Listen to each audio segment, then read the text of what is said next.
Now I know what you're thinking, why are we reviewing a light that's been out for 3 years? Well, there just might be a few things about this product that would surprise you. Today we're looking at the Aputure 300D Mark II. Let's get started.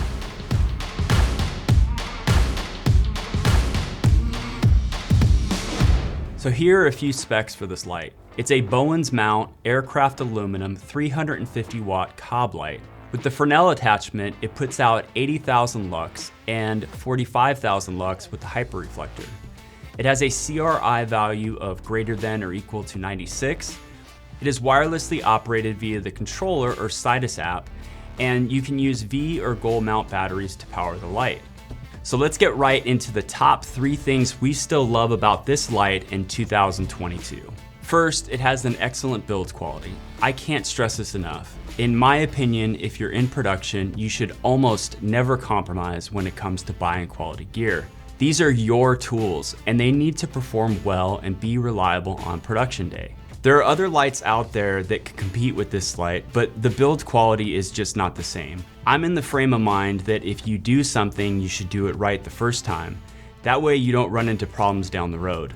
If you have to postpone a shoot because your gear breaks or it's just underperforming, it's gonna end up costing you more in the long run. Speaking more about build quality, one of the things I love about this light is that the adjustments are detached from the light receptacle and located on the controller box. There are other lights out there on the market that are less expensive but do not have this option. To me, spending the extra money on the Aputure for this feature alone is worth it.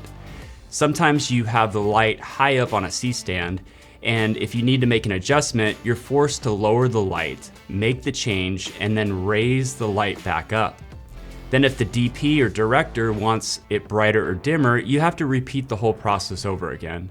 The Aputure can be adjusted remotely via the app, controller, or just by adjusting the dials in the box, which you can place within arm's reach on your stand. Second, it's quiet. This is a must, especially if you're shooting interviews. I've experienced problems with noise levels on cheaper knockoffs. Just the other day, I was unboxing a different light, and when I turned it on, it was emitting a high-pitched sound. It was extremely annoying. Now, I will say that it did go away after some time, but it's something I don't want to risk on production day. I've had the Aputure lights for a few years now, and I've never had any issues with the sound from the fans, the controller box, or any other part of the light.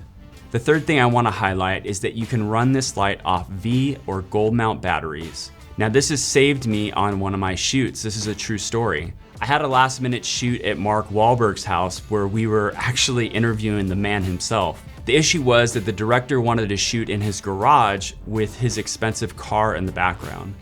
Now during the setup, we noticed we didn't have the option to run AC power to the lights in the garage. Short on time, we needed to find power to the lights, and quickly. Long story short, I was able to throw a few V-mount batteries on these lights and we were good to go. Now I never thought I'd use the battery option, but sure enough, that feature saved the shoot.